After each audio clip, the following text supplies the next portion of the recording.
Iraq, Kuwait और Bahrain में military bases पर अटैक हुए हैं। कई अमेरिकी बेस पर ईरान ने हमले किए हैं।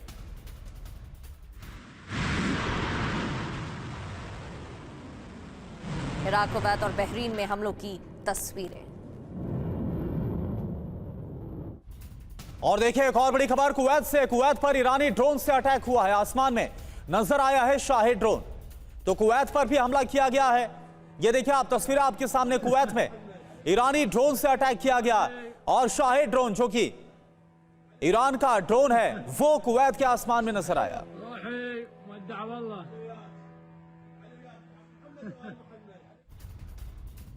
तो वहीं कुवैत में अली अल सलेम एयरबेस पर अटैक हुआ है। कुवैत के अहमद अल जाबिर एयरबेस पर भी अटैक। बहरीन के शेख ईसा एयरबेस पर ड्रोन अटैक की खबर है। और एक और बड़ी खबर इराक के एरबिल से। यहां पर ईरान का बहुत बड़ा हमला हुआ है। अल हरीर बेस पर ईरान ने बोला है हमला। ईरान ने मिसाइल से अटैक को अंजाम दिया।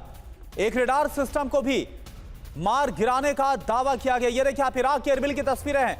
ईरान ने बड़े हमले को अंजाम दिया। अल हरीर बेस पर ईरान ने बोला हमला, मिसाइल से हमला किया। एक रडार सिस्टम भी ध्वस्त किया गया है इस हमले में।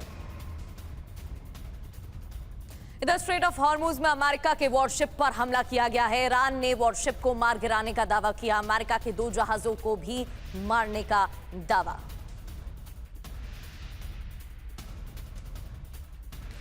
इधर F-16 को लेकर IRGC का बहुत बड़ा दावा। F-16 फाइटर जेट को हमने मार भगाया। फारस की खाड़ी से F-16 को भगाया गया।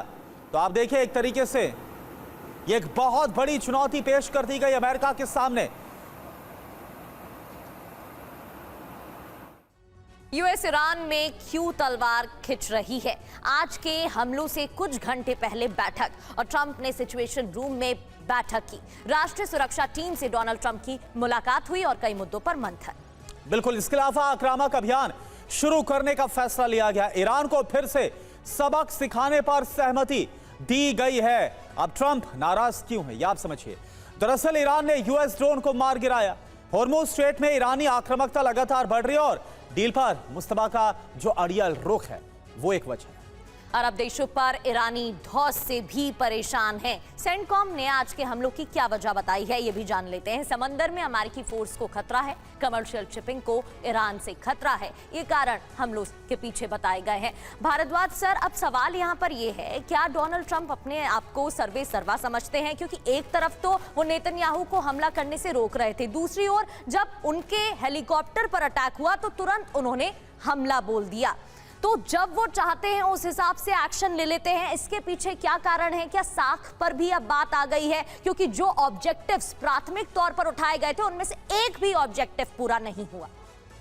नहीं प्रगति, आपने बहुत अच्छा सवाल पूछा है और आपने एक बात कही कि अमेरिका और ईरान के बीच में लड़ाई क्यों हो रही है। देखिए ये बात साफ साफ है कि अमेरिका की तरफ से 2 माइंडसेट काम कर रहा है। एक पेंटागन माइंडसेट है, एक इजरायली माइंडसेट है। वो दोनों माइंडसेट ही अमेरिका की पॉलिसी को इन्फ्लुएंस कर रहे हैं, प्रभावित कर रहे हैं, डिटरमाइन कर रहे हैं। और इधर ईरान में आप मान के चलिए कि IRGC और थियोक्रेट्स का माइंडसेट काम कर रहा है। और ये दोनों कॉन्फ्लिक्टिंग पार्टी है और दोनों कॉन्फ्लिक्टिंग पार्टी जब नेगोशिएशन के लिए बात करेगी तो आप मान के चलिए कि कोई नेगोशिएशन नहीं होगा, क्योंकि दोनों के अपने इंटरेस्ट डोमिनेट कर रहे हैं। जो कॉमन ग्राउंड होना चाहिए नेगोशिएशन में, ट्रंप बार बार दावा कर रहे हैं कि हम नेगोशिएशन कर रहे हैं, पहुंचने वाले हैं, 2 दिन में कर रहे हैं, लेकिन रिंग में क्या दिख रहा है? रिंग में सिर्फ मिसाइल्स अटैक्स हो रहे हैं, बेसिस पे अटैक हो रहे हैं।